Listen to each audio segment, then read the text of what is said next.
La bête avait mis en pièces 12 dompteurs, blessé 20 gardes, détruit 3 cages de titane. Et maintenant, une petite fille de 6 ans s'avançait vers elle, tandis que tous criaient, lui ordonnant de s'arrêter. Si jamais vous avez eu l'impression d'être invisible aux yeux du monde, que personne ne voyait qui vous étiez réellement au fond de vous, cette histoire touchera votre cœur d'une manière que vous n'imaginez pas. Elle s'appelait Léa Dubois, 6 ans, des cheveux noirs, longs, lui arrivant jusqu'aux reins, des yeux qui portaient une tristesse qu'aucun enfant ne devrait connaître, et un détail qui changeait tout. Léa ne parlait pas par choix, pas depuis sa naissance, mais à cause d'un événement survenu il y a 2 ans, quelque chose qui l'avait fait se refermer sur elle-même et ne plus jamais ouvrir la bouche. Sa mère, Sophie, travaillait comme servante. Elle nettoyait les maisons des riches, lavait des vêtements, dont le prix dépassait son salaire d'1 mois, et elle faisait tout cela avec la dignité d'une reine. Parce que c'est ainsi qu'elle voulait que Léa la voie, comme quelqu'un qui ne se courbe jamais, peu importe la difficulté de la vie. En cet automne, Sophie reçut une proposition qui semblait trop belle pour être vraie. Un travail au château du roi dragon, un salaire 3 fois supérieur, une chambre pour elle et Léa, la nourriture incluse. C'était le rêve de toute mère célibataire, luttant pour offrir une vie meilleure à sa fille. Ce que Sophie ignorait, c'est que ce château gardait des secrets, et le plus grand d'entre eux vivait dans les cachots, enchaîné, furieux et sur le point d'être exécuté. Le roi dragon, Kael Draven, était un homme qui faisait trembler les autres. Rien qu'en les regardant, 34 ans, des cheveux sombres, comme la nuit, des yeux qui semblaient percer tous les mensonges, et un cœur qui s'était glacé. Le jour où sa femme était morte, 2 ans auparavant, personne n'osait parler de la reine. C'était interdit. Son nom avait été effacé des registres, ses portraits retirés des murs, comme si elle n'avait jamais existé. Mais il y avait une chose que Kael n'avait pas réussi à effacer, une chose qui lui rappelait sa présence, chaque jour. Croque d'ombre. La bête avait été un cadeau de mariage de la reine, un jeune dragon qu'elle avait élevé de ses propres mains, docile, loyal, le compagnon le plus fidèle que l'on puisse avoir. Mais lorsque la reine mourut, quelque chose se brisa à l'intérieur de Croque d'ombre. Le jeune dragon docile se transforma en un monstre de 3 mètres de haut, des écailles noires, aux reflets pourpres, des yeux dorés, qui brillaient de rage, des crocs, capables de trancher l'acier, comme du beurre. 12 dompteurs tentèrent de l'apaiser. Tous échouèrent. Certains en gardèrent des cicatrices, comme preuve. D'autres ne purent plus jamais utiliser leurs bras. 20 gardes furent blessés en essayant de contenir la bête lors de ses crises de fureur. 3 cages de titane furent détruites, comme si elles étaient faites de papier. Et maintenant, le Conseil royal avait donné un ultimatum. Si Croque d'ombre attaquait une personne de plus, il serait exécuté à l'aube. Kael avait 24 heures pour décider du sort, du seul lien qui lui restait, avec sa femme disparue. Mais aucun d'eux ne savait ce qui se passait dans les cachots du château. Chaque nuit, Sophie et Léa arrivèrent au château. Le lendemain, la carrosse s'arrêta devant des portes de chêne qui mesuraient 2 fois la hauteur d'un homme. Léa leva les yeux, les pupilles dilatées, la bouche fermement close. Comme toujours, une femme apparut pour les accueillir. Dame Véronique de Valois, fiancée promise au roi, des cheveux blonds impeccables, une robe rouge, dont le prix dépassait ce que Sophie gagnerait en 5 ans, et un sourire qui n'atteignait pas ses yeux. Dame Véronique toisa Sophie, avec un mépris qu'elle ne chercha même pas à dissimuler.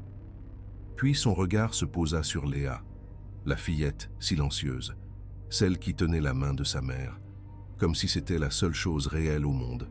« Alors, vous êtes la nouvelle servante ?» Véronique s'adressa à elle, avec un ton qui transformait chaque mot en insulte.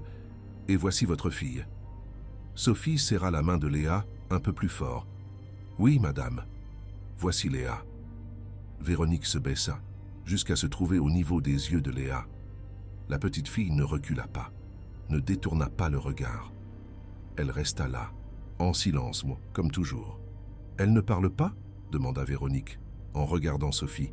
« Léa a subi un traumatisme. Madame, elle a besoin de temps. » Véronique rit. Ce n'était pas un rire de sympathie. C'était un rire de dédain. Quelle commodité! Une servante qui amène une enfant déficiente au château. J'espère au moins que vous êtes compétente. Sophie sentit son sang bouillir, mais elle ravala sa colère. Pour le bien de Léa, pour son emploi, pour un toit au-dessus de leur tête. Léa, quant à elle, ne réagit pas. Ses yeux étaient fixés sur quelque chose, derrière Dame Véronique. Quelque chose que personne d'autre ne semblait remarquer. Une porte, petite, presque cachée, derrière une tapisserie. Et derrière cette porte, Léa pouvait sentir quelque chose qui l'appelait, d'une manière qu'elle ne parvenait pas à expliquer. Si cette histoire touche votre cœur, n'hésitez pas à laisser un pouce bleu et à vous abonner.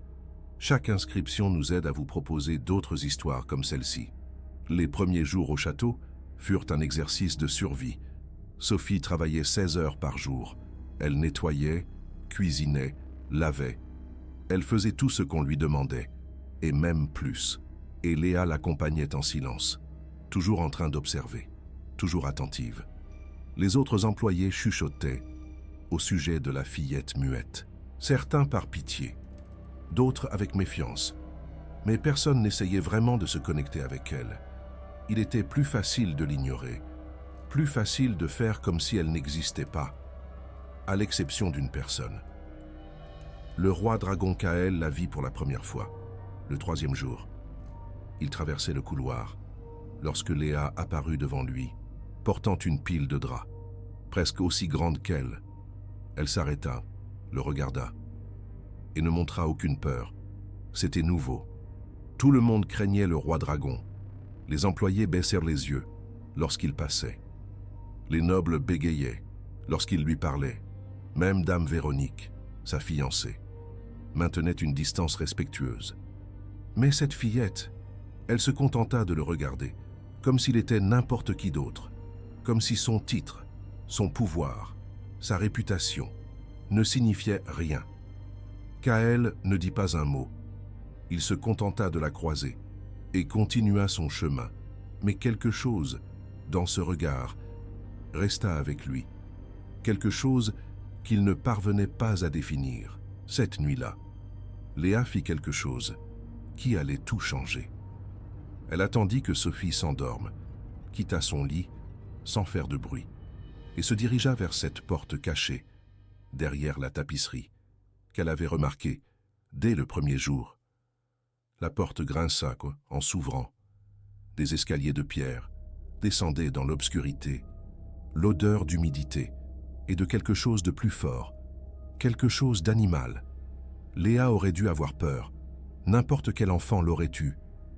Mais elle continua à descendre, une marche après l'autre, jusqu'à atteindre les cachots. Et là, il était là, Croque d'ombre. La bête était encore plus grande que Léa ne l'avait imaginé. 3 mètres de haut, même couché, des écailles noires qui brillaient à la faible lumière des torches, des chaînes de titane retenant ses pattes et ses yeux, des yeux dorés, emplis d'une douleur que Léa reconnut immédiatement. C'était la même douleur qu'elle voyait dans le miroir chaque jour. La bête la vit. Elle redressa la tête. Un grognement sourd commença à se former dans sa gorge. C'était le même grognement qui avait fait fuir, terrifié, des dompteurs vétérans. Léa ne courut pas. Elle s'assit simplement sur le sol de pierre froid, croisa les jambes et regarda Croque d'ombre avec ses grands yeux tristes. Le grognement s'arrêta. Pendant un long moment, rien ne se passa. La bête et la fillette se contentèrent de se regarder. 2 créatures brisées, 2 âmes qui avaient perdu quelque chose de précieux, 2 existences que le monde avait décidé d'ignorer. Et alors, quelque chose d'incroyable se produisit. Croque d'ombre reposa sa tête sur le sol, ferma les yeux et, pour la première fois en 2 ans, la bête dormit en PX. Léa resta là pendant des heures, assise dans le froid, regardant la créature endormie. Et quand le soleil commença à se lever, elle se leva en silence et retourna à son lit avant que sa mère ne se réveille. Personne ne sut ce qui s'était passé cette nuit-là, mais ce n'était que le commencement. Le lendemain matin, Dame Véronique de Valois convoqua tous les serviteurs dans le grand salon. Sophie y alla, tenant Léa par la main. Quelque chose dans le regard de Véronique disait que cela ne présageait rien de bon. Il semble que quelqu'un n'ait pas appris sa place dans ce château. Véronique commença, sa voix résonnant sur les murs de pierre. Hier soir, j'ai découvert qu'une des servantes avait laissé des miettes dans le couloir de l'aile est, le couloir que j'utilise pour me rendre à mes appartements. Sophie sentit son estomac se nouer. Elle avait nettoyé ce couloir. Elle était certaine qu'il était impeccable. Véronique parcourut le salon, ses talons résonnant comme des sentences de mort. Elle s'arrêta devant Sophie, la regarda avec ce sourire froid. « C'était vous, n'est-ce pas ?» Sophie ouvrit la bouche pour se défendre. Mais avant qu'elle ne puisse dire quoi que ce soit, Dame Véronique regarda Léa. Ou peut-être était-ce votre fille, défectueuse. Des enfants comme ça ne devraient pas être dans les châteaux. Ils devraient être dans des institutions. Là où est leur place.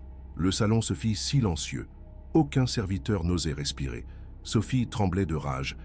Mais elle savait que si elle disait un mot, elle perdrait son emploi. Et avec lui, la seule chance de donner une vie décente à Léa. Léa regarda Dame Véronique. Pas avec peur, pas avec colère, mais avec quelque chose qui ressemblait presque à de la pitié, comme si la fillette de 6 ans pouvait voir à travers le masque de la femme cruelle et apercevoir la personne misérable en dessous. Et c'est alors que Dame Véronique dit quelque chose qui allait tout changer. Je pense que nous devons enseigner une leçon à cette fillette sur la façon de se comporter en présence de ses supérieurs. Véronique claqua des doigts. 2 gardes s'approchèrent. Emmenez la fillette d'ici, non, qu'elle passe la journée dans les cuisines, à laver les casseroles, sans nourriture, jusqu'à ce qu'elle apprenne. Sophie fit un pas en avant. « Madame, s'il vous plaît, ce n'est qu'un enfant. Je nettoierai le couloir à nouveau. 2 fois, 3 fois. Ce que vous voudrez. Mais s'il vous plaît, ne punissez pas ma fille. » Véronique sourit, ce sourire de serpent, prêt à frapper. Trop tard. Décision prise. Et si vous dites un mot de plus, vous pouvez partir avec elle. Sophie regarda Léa. La fillette ne pleurait pas, n'implorait pas. Elle regardait simplement sa mère avec ses yeux qui disaient plus que les mots ne pourraient jamais le faire. Des yeux qui disaient « Tout va bien, maman, je tiendrai bon ». Les gardes emmenèrent Léa. Sophie resta là, immobile au milieu du salon, sentant son cœur se briser en 1000 morceaux. Les autres serviteurs détournèrent le regard. Personne n'osait défendre sa collègue. Ils avaient dit tous des familles. Ils avaient tous des factures à payer. Ils avaient tous trop peur de perdre le peu qu'ils avaient. Mais quelqu'un regardait, depuis un balcon au 2e étage, caché dans l'ombre. Le roi dragon Kael Draven observa tout. Il vit Dame Véronique humilier la fillette. Il vit la mère être forcée au silence. Il vit les serviteurs détourner les yeux avec honte. Et il vit Léa être emmenée sans verser une seule larme. Quelque chose chez cette fillette intrigua Kael. Quelque chose qu'il ne parvenait pas à définir. Était-ce la façon dont elle ne montrait pas de peur? Était-ce cette dignité silencieuse qui semblait beaucoup trop mature pour une enfant de 6 ans? Ou était-ce quelque chose de plus profond, quelque chose qu'il reconnaissait en lui-même? Kael se retourna et retourna à ses appartements. Il avait d'autres préoccupations. Le conseil, croque d'ombre. L'ultimatum qui planait au-dessus de sa tête comme une épée prête à tomber. Dans 24 heures. Peut-être moins. Il devrait décider s'il exécutait la seule chose qui restait de sa femme morte. Dans les cuisines, Léa lavait des casseroles plus grandes qu'elle. L'eau était presque bouillante. Ses petites mains devinrent rouges en quelques minutes. La cuisinière en chef, une femme robuste nommée Martine, l'observait avec pitié, mais n'osait pas interférer. Les ordres étaient les ordres. Les heures passèrent. Midi.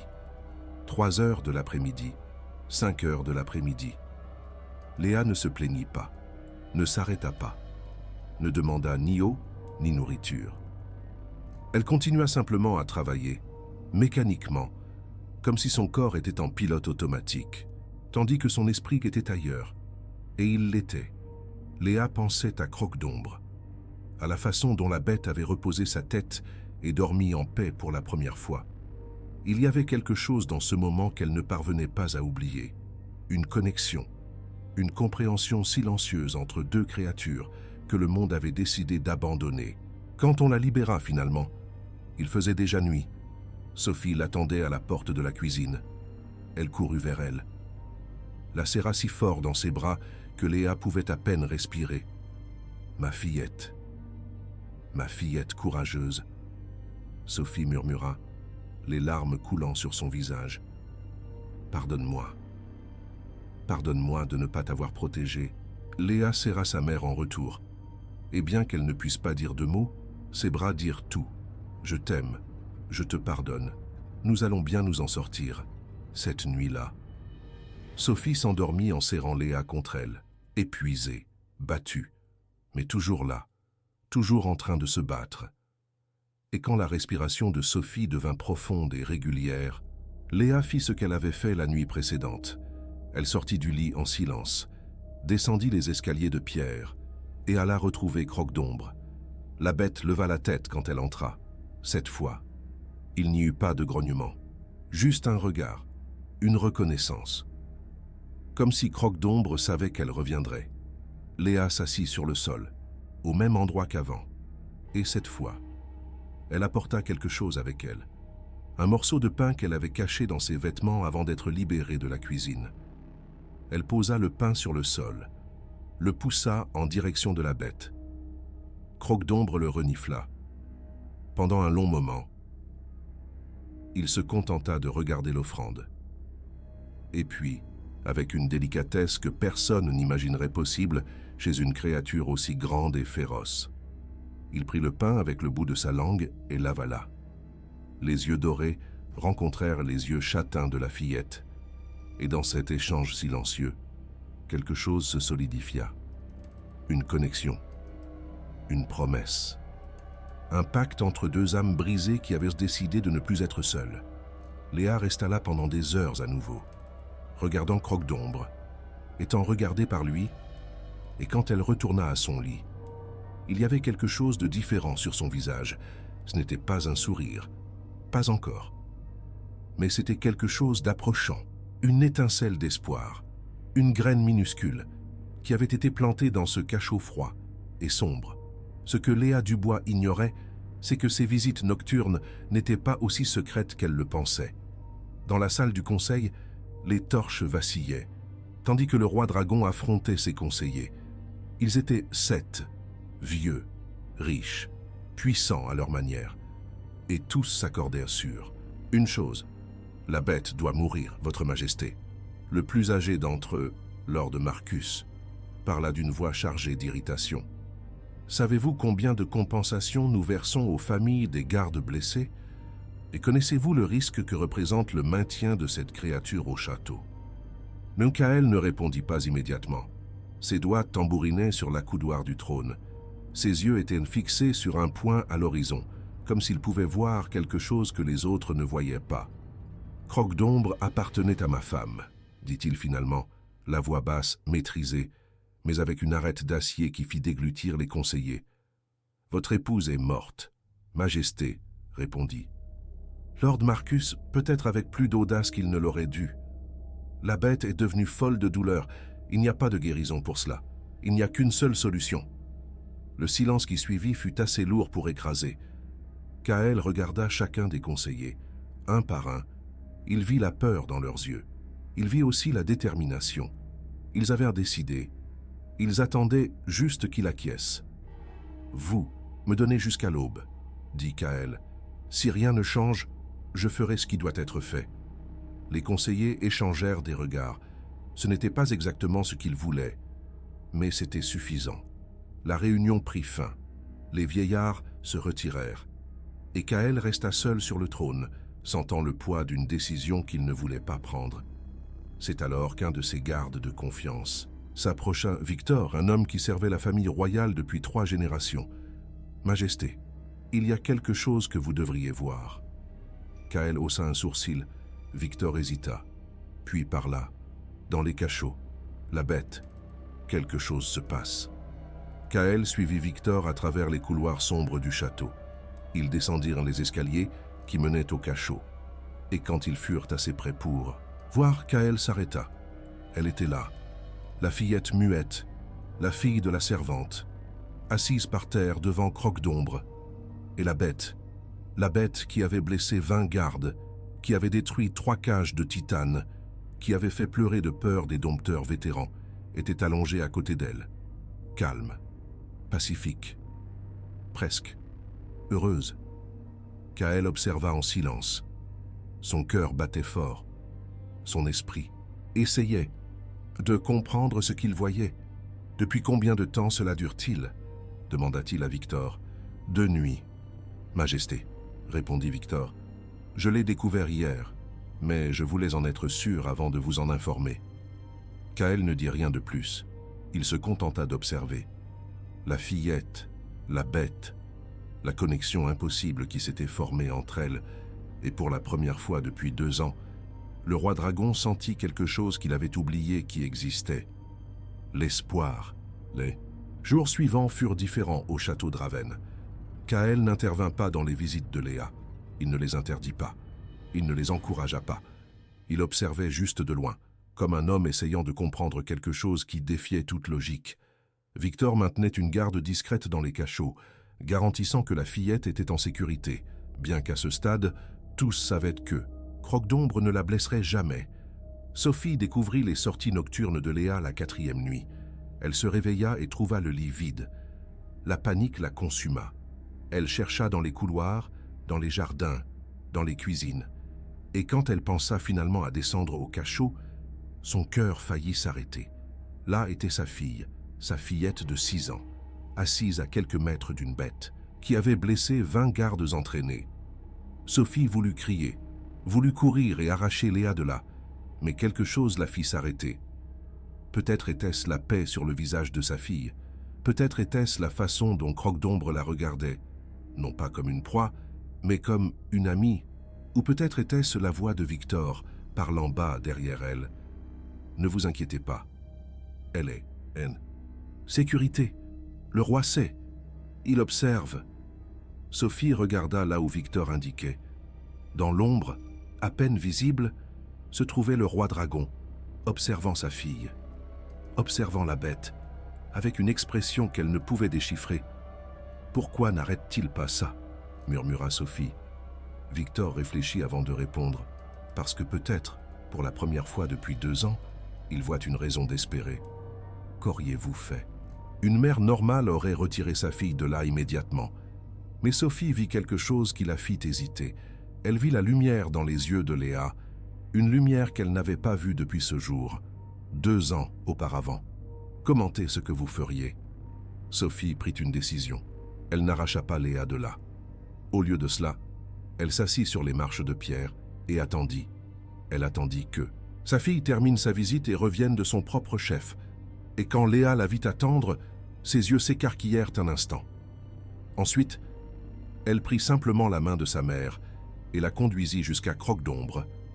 La bête regarda Sophie, la regarda longuement, évaluant, décidant. Sophie trembla mais ne recula pas. Si sa fille faisait confiance à cette créature, elle essaierait aussi Croque-d'Ombre. Souffla peau puis, à la surprise de tous, il reposa la tête et ferma les yeux, acceptant la présence de Sophie comme une extension de Léa, et ainsi, les deux se mirent à visiter la bête ensemble. Ce que Léa vit cette nuit-là fit remplir ses yeux de larmes. C'était la 5e nuit. Sophie s'était endormie dans la chambre, trop épuisée pour accompagner sa fille. Léa descendit seule, mais en arrivant, au cachot, elle trouva quelque chose de différent. Il y avait une faible lumière venant d'un coin, une lanterne, et à côté, un coffre ancien que Léa n'avait jamais vu auparavant. Quelqu'un l'avait laissé là, proposément. Léa s'approcha, ouvrit le coffre. Et là, elle trouva des trésors qui racontaient une histoire. Il y avait une robe, blanche, brodée de fils d'argent, une robe de mariée. Il y avait aussi un journal, des pages et des pages écrites à la main. Et il y avait une photo d'une femme magnifique aux cheveux dorés, souriant à côté d'un bébé dragon. Le bébé avait des écailles noires, avec des reflets pourpres, des yeux dorés brillants. Croque d'ombre. La femme était la reine, l'épouse décédée de Kaël. Léa prit le journal, tourna les pages. Elle ne savait pas tout lire. Elle était trop petite. Mais certains mots, elle les connaissait. Amour, ami, toujours. Et une phrase qui se répétait plusieurs fois. Mon croc d'ombre, mon protecteur, mon cœur. Les larmes coulèrent sur le visage de Léa. Pas de tristesse, exactement, mais de compréhension. Elle comprenait maintenant pourquoi Croque d'ombre était si furieux. Il avait perdu quelqu'un qu'il aimait, tout comme elle avait perdu son père 2 ans auparavant, tout comme elle était devenue muette de douleur. Ils étaient pareils. Léa regarda la bête. Croque d'ombre était réveillé, l'observant regarder les affaires de la reine. Ses yeux dorés brillaient à la faible lumière de la lanterne. Il y avait une tristesse en eux que Léa connaissait très bien. Lentement, Léa prit la photo de la reine. Il l'emmena jusqu'à Croque d'ombre. Il lui montra. La bête contempla l'image. Pendant un long moment, elle resta immobile. Puis, un son s'échappa de sa gorge. Ce n'était pas un grognement. C'était quelque chose de plus doux, quelque chose qui ressemblait à une complainte. Léa fit quelque chose que personne n'oserait jamais faire. Elle tendit la main et toucha le museau de Croque d'ombre. La bête ferma les yeux. Et dans ce contact, dans cette connexion silencieuse, 2 âmes brisées trouvèrent un peu de paix. Kaël observa tout depuis l'ombre. Il avait laissé le coffre là. Il avait laissé les affaires de son épouse pour que Léa les trouve. Il ne savait pas exactement pourquoi. Peut-être voulait-il voir comment la bête réagirait. Peut-être voulait-il se torturer avec des souvenirs. Ou peut-être, au fond, savait-il que Léa avait besoin de comprendre pour pouvoir aider. Ce qu'il n'attendait pas, c'était sa propre réaction. Voir quelqu'un toucher Croque d'ombre de cette façon, voir quelqu'un montrer de la gentillesse à la créature que tous craignaient. Voir la même photo qu'il gardait contre son cœur, cette photo qu'il regardait chaque nuit avant de s'endormir. Le roi dragon sentit des larmes couler sur son visage. Première fois en 2 ans, le lendemain. Dame Véronique commença à remarquer que quelque chose n'allait pas. Les gardes semblaient moins tendus. Les servantes chuchotaient à propos de miracles dans les cachots. Et Kaël lui-même semblait différent, moins froid, moins distant, comme si quelque chose était en train de changer en lui. Véronique n'apprécia pas cela, du tout. Elle avait travaillé pendant des années pour conquérir cette position, séduit Kaël quand il était vulnérable après la mort de son épouse, convaincu le conseil que le royaume avait besoin d'une nouvelle reine. Et maintenant, alors qu'elle était si près d'obtenir tout ce qu'elle voulait, quelque chose menaçait ses plans. Elle avait besoin de découvrir ce que c'était, absolument. Véronique avait ses espions, des employés qu'elle payait pour rapporter tout ce qui se passait au château. Et c'est grâce à eux qu'elle découvrit les visites nocturnes de la jeune fille muette. Au début, elle ne comprit pas. Une enfant visitant la bête? Impossible. Croc d'ombre avait blessé des gardes entraînés. Comment pouvait-il accepter la présence d'une fillette? Mais quand elle envoya l'un de ses espions vérifier, il revint pâle. C'est vrai, madame. La fille s'assoit à côté de la bête, et la créature est douce comme un chaton. Véronique sentit la colère monter. Cette enfant défectueuse, cette servante insignifiante, osait faire ce que 12 dompteurs n'avaient pas réussi. Oser s'approcher du roi à travers sa petite bête de compagnie? Cela ne pouvait pas continuer. Dame Véronique commença à élaborer un plan. Un plan pour éliminer Croque d'ombre une fois pour toutes. Et, avec lui, détruire tout espoir que la jeune fille muette pouvait représenter. Mais il y avait un problème. Si elle tuait simplement la bête, Kaël enquêterait, se méfierait. Et s'il découvrait qu'elle était impliquée, ce serait la fin. Non. Elle devait être plus intelligente. Elle devait faire paraître la bête encore plus dangereuse. Elle devait prouver au conseil qu'il n'y avait pas de salut. Elle devait faire en sorte que Kaël abandonne de lui-même. Et elle savait exactement comment faire cela. Cette nuit-là, pendant que tout le monde dormait, Dame Véronique descendit au cachot. Elle portait sur elle un petit flacon. Il contenait un liquide rouge qu'elle avait obtenu auprès d'un apothicaire des ombres. Du poison, pas pour tuer, mais pour rendre fou. Une goutte dans l'eau de l'abreuvoir de Croque-d'Ombre. C'était tout ce dont elle avait besoin. La bête deviendrait agressive, incontrôlable. Même la jeune fille muette ne parviendrait pas à la calmer. Et alors, le conseil aurait sa justification. Kaël aurait son excuse, et Croque-d'Ombre serait exécuté. Véronique sourit en versant le poison. Demain, tout serait terminé. Mais ce qu'elle ne savait pas, c'est que quelqu'un l'avait vue, dans l'ombre. Petite et silencieuse comme toujours. Léa s'était réveillée et était descendue pour sa visite nocturne. Elle vit Dame Véronique près de l'abreuvoir. Elle vit le flacon. Elle vit le liquide rouge. Léa ne comprenait pas exactement ce qui se passait, mais elle comprenait la méchanceté quand elle la voyait. Et ce que Dame Véronique faisait était mauvais, très mauvais. La fillette attendit cachée jusqu'à ce que Véronique s'en aille. Puis, elle courut près de Croque-d'Ombre. La bête leva la tête, reconnaissant son amie. Mais Léa ne s'assit pas par terre, comme elle le faisait toujours. Au lieu de cela, elle alla jusqu'à l'abreuvoir, et de toute la force de ses 6 ans, elle renversa le récipient sur le sol. L'eau empoisonnée se répandit sur les pierres. Croque-d'Ombre observa, confus. Léa revint près de lui. Ses petites mains tremblaient. Ses yeux étaient grands ouverts de peur. Mais elle devait protéger son amie. Elle devait empêcher que quelque chose de mauvais n'arrive. La jeune fille muette ne pouvait pas parler. Elle ne pouvait pas crier à l'aide.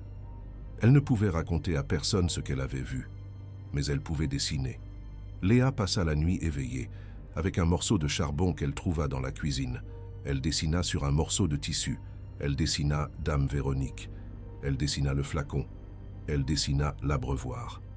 Elle dessina des lignes qui représentaient quelque chose de mauvais en train d'être versé. Et quand le soleil se leva, Léa avait sa preuve. Maintenant, elle avait juste besoin de faire comprendre à quelqu'un. Certaines personnes vont faire une pause ici et réfléchir sur cette petite fille incroyable. Si vous voulez soutenir ce type de contenu, considérez l'utilisation du Super Thanks. Chaque contribution aide à apporter plus d'histoires qui touchent le cœur. Le matin, Dame Véronique descendit au cachot en espérant trouver une bête devenue folle. Ce qu'elle trouva, c'était Croque-d'Ombre dormant calmement et un abreuvoir vide sur le sol. « Que s'est-il passé ici ?» demanda-t-elle à un garde. « Nous ne savons pas, madame. Quand nous sommes arrivés ce matin, l'abreuvoir était renversé. » Véronique serra les poings. Quelqu'un avait interféré. Quelqu'un avait découvert son plan. Ses yeux parcoururent le cachot, s'arrêtèrent sur le tas de paille où Léa avait l'habitude de s'asseoir. Et là, presque cachée, elle vit un morceau de tissu avec des dessins au charbon. Elle le prit, le regarda, et son sang se glaça. La fillette savait. Véronique devait agir vite. Elle devait éliminer la menace avant que la fillette ne puisse raconter à quelqu'un. Mais comment réduire au silence une enfant qui était déjà muette? Simple, en la faisant disparaître. Dame Véronique alla dans la chambre des employés. Elle trouva Sophie en train de travailler. Léa était assise dans un coin, jouant silencieusement avec une poupée de chiffon. « Servante !» Véronique appela, sa voix douce comme du miel empoisonné. « J'ai besoin de vous dans les jardins, immédiatement. Et la fillette reste ici. Elle peut t'aider à la cuisine. » Sophie hésita.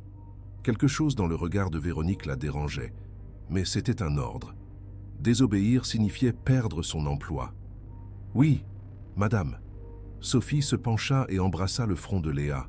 « Je reviens vite, mon amour. Sois sage. » Léa regarda sa mère partir, puis elle regarda Dame Véronique. La femme souriait, mais ses yeux ne souriant pas. Ses yeux étaient effrois, dangereux. « Viens avec moi, fillette, » dit Véronique. « J'ai un travail spécial pour toi. » Léa savait qu'elle devait avoir peur. Elle savait qu'elle devait courir. Mais Léa savait aussi que si elle s'enfuyait, Dame Véronique se vengerait sur sa mère, la blesserait ou les chasserait, toutes les deux. Alors, Léa suivit. Véronique la conduisit à travers les couloirs du château, descendirent des escaliers, passèrent des portes que Léa n'avait jamais vues, jusqu'à atteindre un endroit totalement inconnu, une cellule, petite, glaciale, avec une unique fenêtre, placée trop haut pour qu'elle puisse l'atteindre.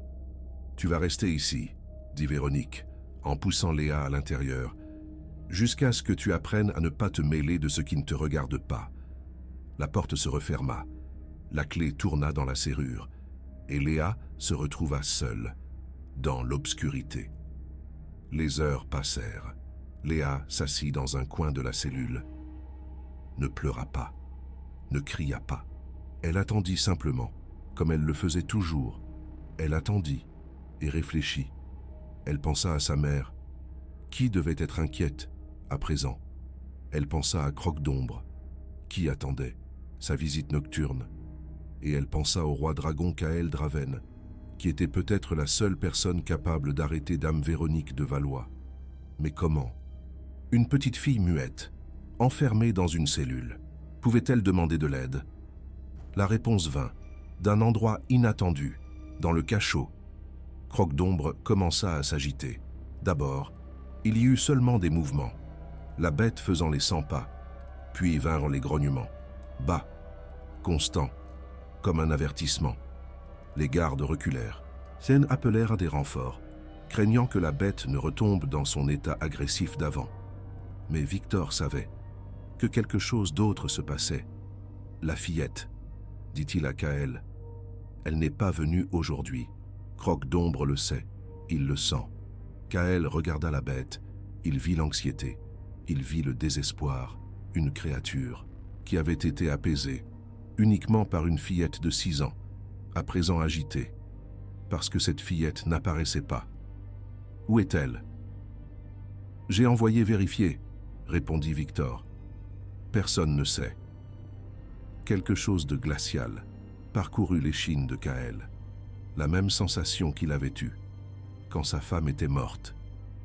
La sensation que quelque chose de terrible était en train d'arriver et qu'il était impuissant à l'empêcher. « Trouvez-la » ordonna-t-il. « Maintenant !» Le château entier se mit en mode recherche. Les gardes fouillèrent chaque couloir. Les servantes vérifièrent chaque pièce. Sophie, désespérée, courut dans les jardins, appelant le nom de sa fille, même en sachant que Léa ne répondrait pas. Mais ce fut Croque-d'Ombre qui montra le chemin. Kaël trouva quelque chose dans la chambre de Véronique, qui glaça son sang. La bête devenait folle. Croque-d'Ombre arracha les chaînes du mur. Le titane, qui était censé être indestructible, céda comme s'il était en papier. Les gardes coururent. Les sirènes du château commencèrent à retentir, et au centre des cachots, une créature de 3 mètres de haut hurlait de douleur, mais ce n'était pas une douleur physique. C'était quelque chose de pire. C'était la douleur de perdre quelqu'un, à nouveau. D'abord la reine, maintenant la fillette. Croque-d'Ombre détruisit la porte du cachot, remonta les escaliers. Ses pas faisaient trembler le château. Ses grognements résonnèrent dans les couloirs. Comme le tonnerre, les servantes criaient, les nobles couraient. Le chaos s'emparait du château Draven. « Tuez la bête !»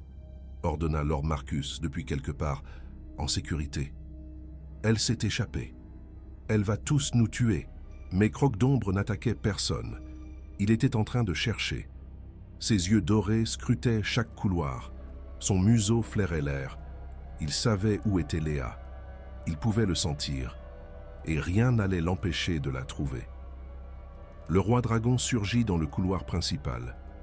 Son épée était à la main. Pas parce qu'il voulait tuer Croque-d'Ombre, mais parce qu'il avait besoin de protéger son peuple, si quelque chose tournait mal. Mais quand il vit la bête, Kaël comprit quelque chose que les autres ne voyaient au pas. Croque-d'Ombre n'était pas en furie. Il était en désespoir. « Où est-elle » dit Kaël à la bête. comme s'il attendait une réponse. « Où est Léa ?» Croque-d'ombre regarda le roi. Ses yeux dorés, qui avaient effrayé tant de gardes, semblaient maintenant supplier. Puis, la bête se tourna et commença à courir, dans une direction spécifique, vers une aile du château, que peu connaissaient, l'aile des anciennes cellules. Kaël suivit. Pendant ce temps, dans les appartements de Dame Véronique, Victor trouva quelque chose qui allait tout changer. Il avait été envoyé pour l'interroger, découvrir si elle savait où était la fillette. Mais quand il arriva, il trouva la chambre vide et dans un tiroir mal fermé, un flacon, rouge, presque vide. Victor prit le flacon, le sentit, reconnut immédiatement. C'était du venin de Wyrm, une substance illégale, utilisée pour rendre les bêtes folles, pour les rendre incontrôlables. Véronique avait essayé d'empoisonner Croque-d'ombre. Victor courut pour trouver le roi, dans l'aile des anciennes cellules. Croque-d'ombre s'arrêta devant une porte, commença à gratter, à grogner, à frapper. Le métal grinçait, sous la force de ses griffes. De l'autre côté, Léa entendit, et pour la première fois, depuis qu'elle avait été enfermée, elle sentit de l'espoir. Kaël arriva. Quelques secondes plus tard, vit la porte, vit la bête essayer de l'ouvrir, comprit. « Éloignez-vous » cria-t-il aux gardes qui le suivaient, utilisa son épée. Un coup, 2, 3. La serrure céda, la porte s'ouvrit, et là, elle était là, Léa, assise dans un coin, les yeux rouges, de celle qui avait pleuré, en silence, les mains serrant le morceau de tissu, avec ses dessins, mais vivante, entière, en sécurité. Croque-d'ombre n'attendit pas. La bête entra dans la cellule, avec une délicatesse impossible, pour sa taille, abaissa la tête et colla son museau contre Léa.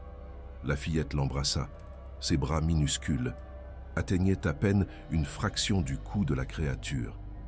Mais le geste disait tout. « Je savais que tu viendrais. J'ai eu confiance en toi. » Kaël assista à la scène, son cœur serré, ses mains tremblant. Il ne voyait pas seulement une fillette, embrassant une bête. Il voyait de l'amour, de la loyauté, une connexion, tout ce qu'il avait perdu quand sa femme était morte. « Majesté !» Victor arriva, essoufflé. « J'ai trouvé ceci, dans la chambre de Dame Véronique. » Kaël prit le flacon, regarda, comprit. Où est-elle? Sa voix était de la glace. Elle s'est enfuie. Seigneur, mais les gardes sont à ses trousses. Trouvez-la et amenez-la dans la salle du trône. Tout le monde doit voir. Si vous n'avez pas eu des frissons jusqu'à maintenant, vous n'avez pas de cœur. Cette fillette a sauvé une bête que tout le monde voulait tuer. Et maintenant, la vérité va être révélée. La nouvelle se répandit dans le château, comme une traînée de poudre. Dame Véronique avait essayé d'empoisonner Croque-d'ombre. Dame Véronique avait enfermé une enfant dans une cellule. Dame Véronique, la fiancée du roi, était une criminelle. Sophie courut vers la salle, quand elle entendit dire qu'ils avaient retrouvé Léa. Quand elle vit sa fille, vivante et en sécurité, dans les bras de Kaël, elle s'effondra, à genoux, en pleurant. « Léa, ma petite, tu vas bien? Laisse maman regarder. » Léa se détacha de Kaël et courut vers sa mère. Les deux s'embrassèrent, comme si elles n'allaient plus jamais se séparer. Kaël observa et sentit quelque chose qu'il n'avait pas senti. Depuis longtemps, ce n'était pas de la douleur, ce n'était pas de la rage, c'était de la tendresse. Regarder cette mère et sa fille, cet amour, si pur et simple, faisait que son cœur, congelé, commençait à fondre. Les gardes traînèrent Dame Véronique dans la salle. Elle essayait encore de garder son sang-froid, essayait encore de paraître la fiancée parfaite qu'elle prétendait être. « C'est un absurde !» cria-t-elle. « Je serai la future reine. Vous ne pouvez pas me traiter ainsi. » Kaël s'approcha d'elle, lentement. Chaque pas résonnant dans le grand hall silencieux, il s'arrêta à quelques centimètres du visage de Véronique. « Future reine ?» répéta-t-il. « Vous avez tenté d'empoisonner ma bête. Vous avez enfermé une enfant dans une cellule. Vous m'avez menti depuis le premier jour. Et vous pensez que vous allez être reine ?» Véronique laissa finalement tomber le masque. Son visage se tordit de rage. Cette bête aurait dû mourir. Et cette fille, ce n'est qu'une servante défectueuse. Personne ne se soucie d'elle. Moi, je m'en soucie. La voix ne venait pas de Kaël, elle venait de Léa. Tous se retournèrent.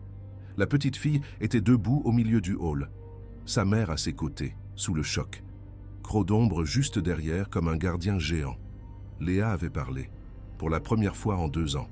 « Moi, je m'en soucie », répéta Léa, la voix rauque d'avoir été inutilisée, mais claire. Chaque mot un petit miracle. « Croc d'ombre est mon ami. Vous avez essayé de le blesser. Vous êtes méchante. » Le hall entier resta dans un silence absolu. Noble, garde, serviteur.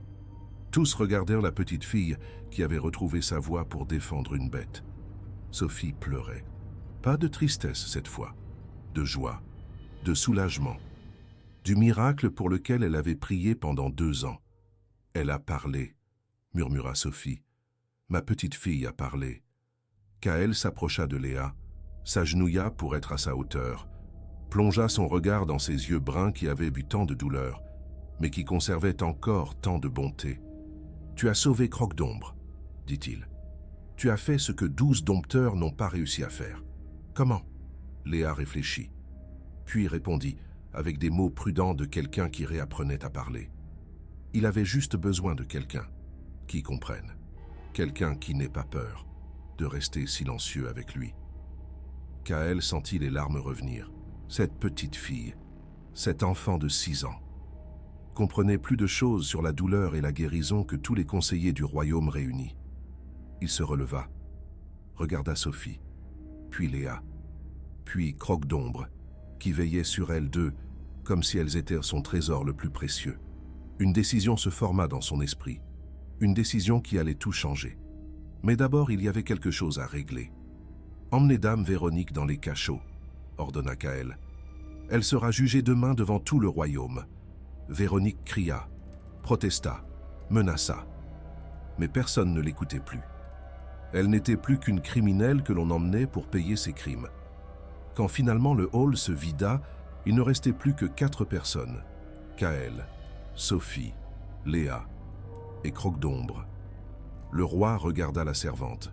« Vous avez élevé une enfant extraordinaire. » Sophie baissa les yeux. « J'ai fait ce que j'ai pu, Majesté. » « Non, vous avez fait bien plus que ça. Vous lui avez enseigné la bonté, le courage, la dignité. Même quand le monde ne lui offrait rien de tout cela en retour. » Sophie ne savait pas quoi dire. Jamais un noble ne lui avait parlé ainsi, encore moins un roi. Kaël se tourna vers Léa. « Et toi, petite, tu veux vivre ici au château? Pas comme servante, mais comme famille ?» Léa regarda sa mère, puis Croc d'ombre, puis le roi. « Maman aussi ?» demanda-t-elle. Kaël sourit, son premier vrai sourire depuis 2 ans. « Bien sûr, vous deux, vous êtes inséparables. Tout le monde peut le voir. » Sophie s'agenouilla. « Majesté, nous ne méritons pas. » Kaël l'interrompit. « Vous méritez plus que ça, beaucoup plus, mais c'est un début. » Il tendit la main à Sophie. La servante hésita, puis accepta, se laissa relever, se laissa voir comme une égale pour la première fois de sa vie. Léa courut et serra la jambe du roi dans ses bras. Kaël baissa les yeux, surpris, puis, lentement, posa sa main sur la tête de la petite fille.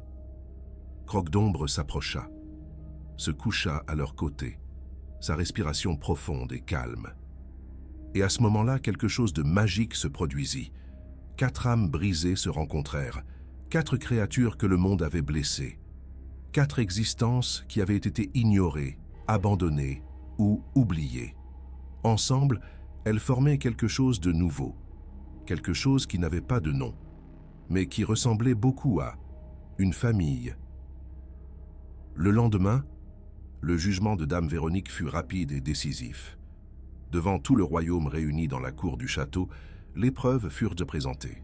Le flacon de poison, les témoignages des gardes, le témoignage de Victor et, plus important encore, le morceau de tissu avec les dessins de Léa. Ces dessins simples d'une enfant de 6 ans qui avait exposé une conspiration. Dame Véronique tenta de se défendre, allégua que c'était un mensonge, que la petite fille inventait, que le roi était manipulé, mais personne ne l'a cru. Elle fut dépouillée de tous ses titres, ses biens furent confisqués, et elle fut bannie du royaume à jamais. Des gardes l'escortèrent jusqu'à la frontière avec l'ordre, si elle revenait, d'être exécutée. Alors que la carrosse de Véronique disparaissait à l'horizon, Léa se tenait dans la cour aux côtés de Sophie et de Kaël. Croque-d'ombre, pour la première fois, était hors des cachots, libre, aux côtés de la petite fille qui l'avait sauvée. Le peuple regardait la scène avec stupeur. La bête que tous craignaient était là, docile comme un agneau, laissant une enfant caresser ses écailles. Ainsi se termine le règne de la peur. Kaël parla à la foule. Et ainsi commence quelque chose de nouveau. Il regarda Sophie, puis Léa. Je vous présente ma nouvelle famille.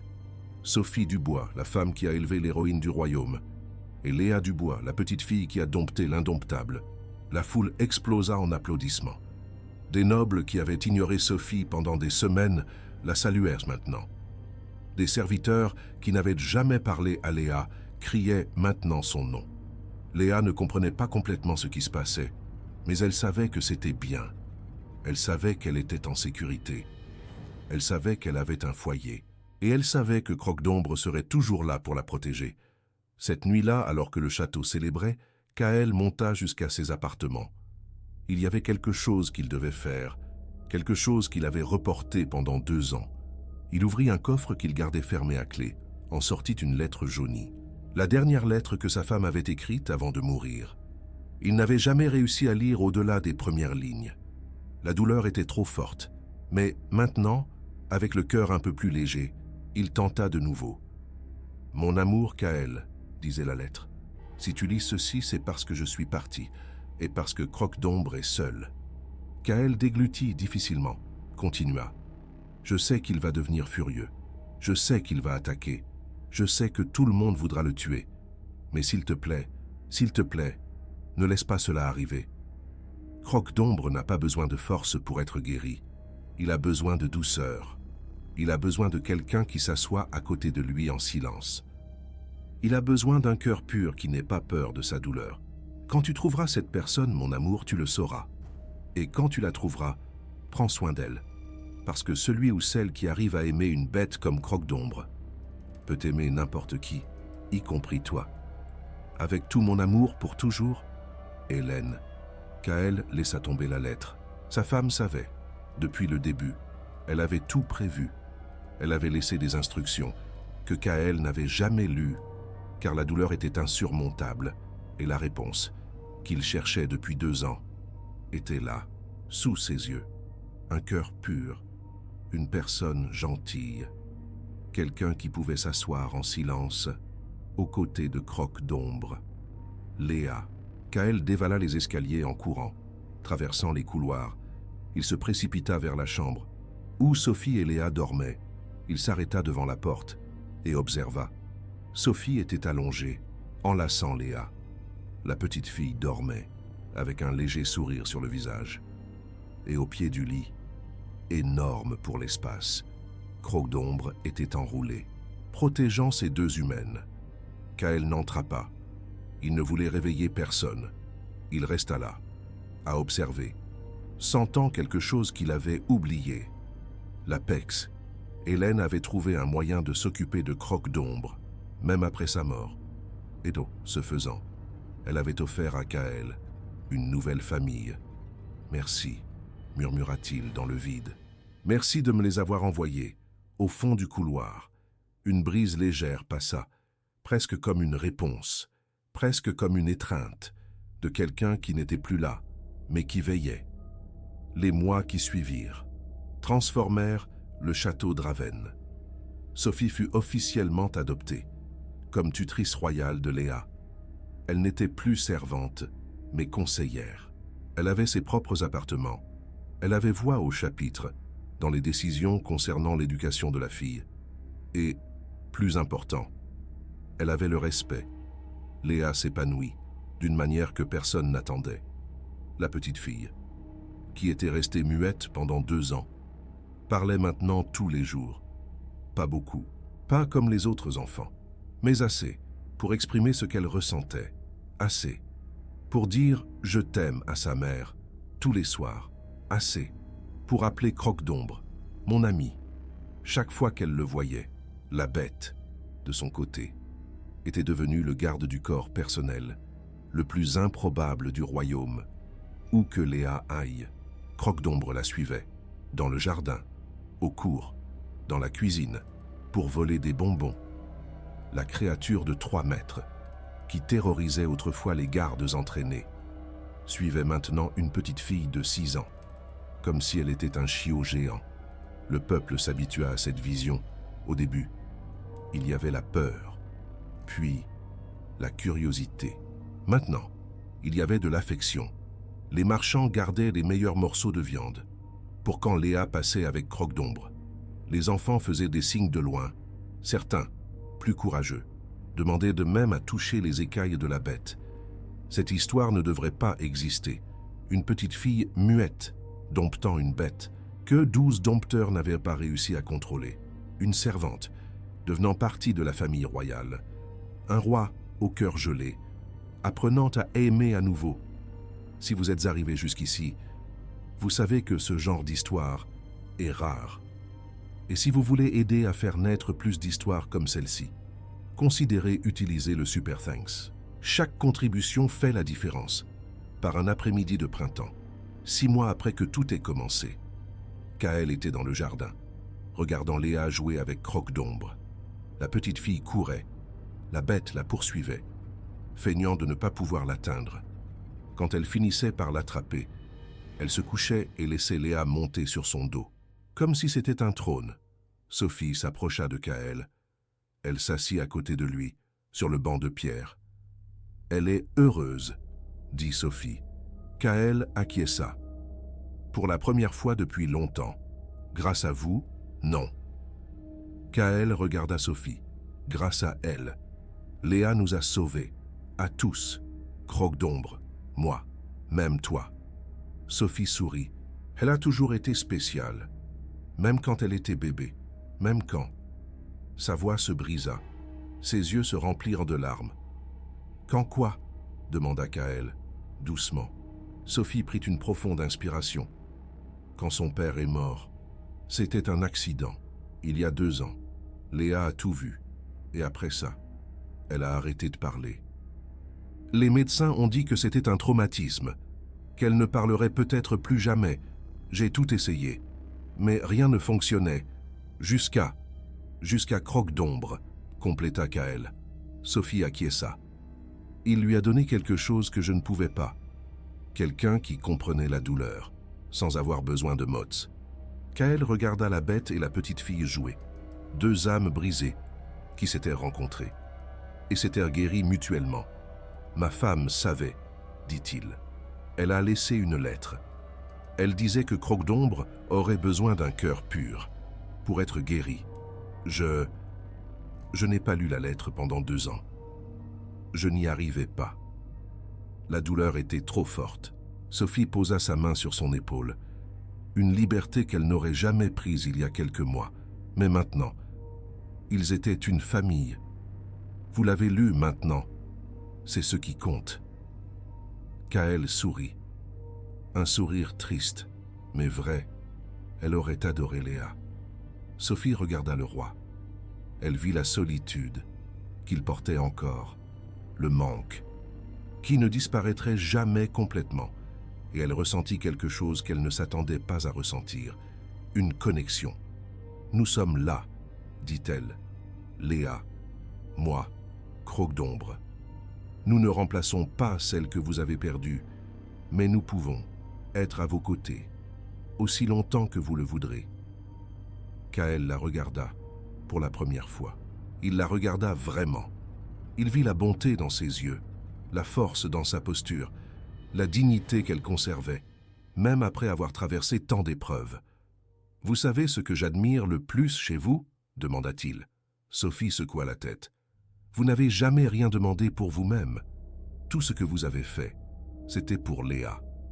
Depuis le premier jour, vous avez travaillé, supporté des humiliations, gardé le silence quand vous aviez envie de crier, tout pour elle.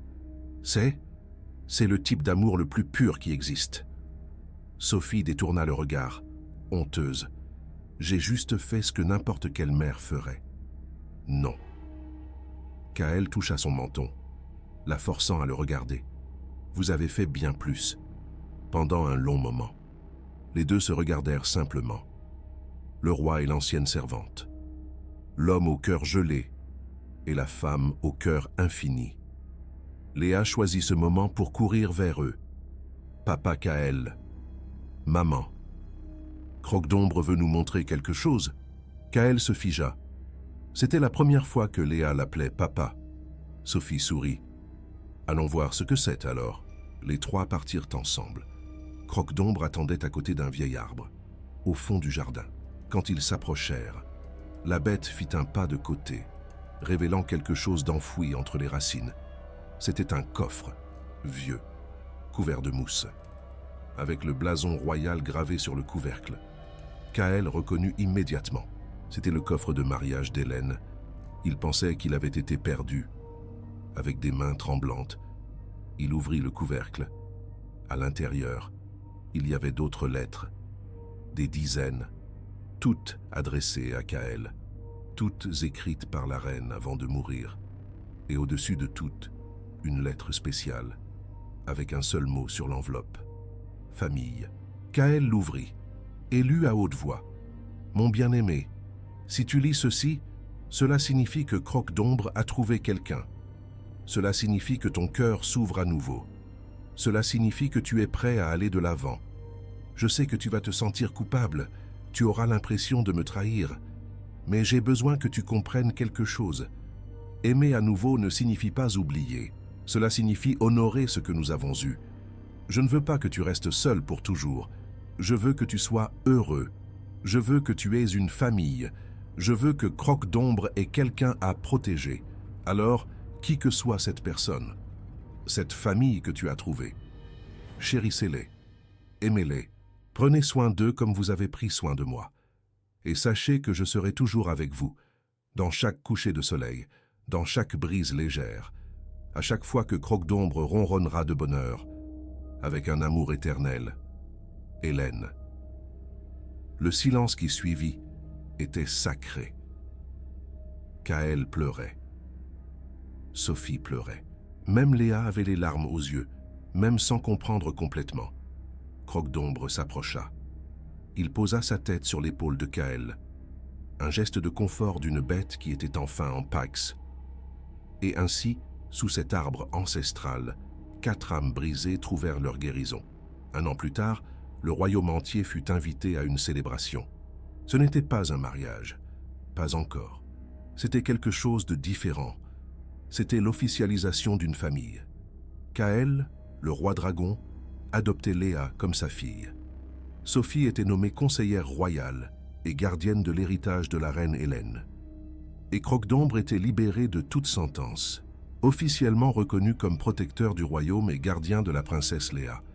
La cour du château était bondée, nobles, roturiers, marchands, enfants. Tous voulaient voir la jeune fille qui avait dompté la bête. Léa était magnifique. Sophie lui avait cousu une robe bleu azur. Ses cheveux noirs étaient coiffés avec des rubans argentés. Et à ses côtés, imposant mais docile, Croque-d'ombre attendait. Kaël se tenait devant le trône, tenant un document qui changerait tout.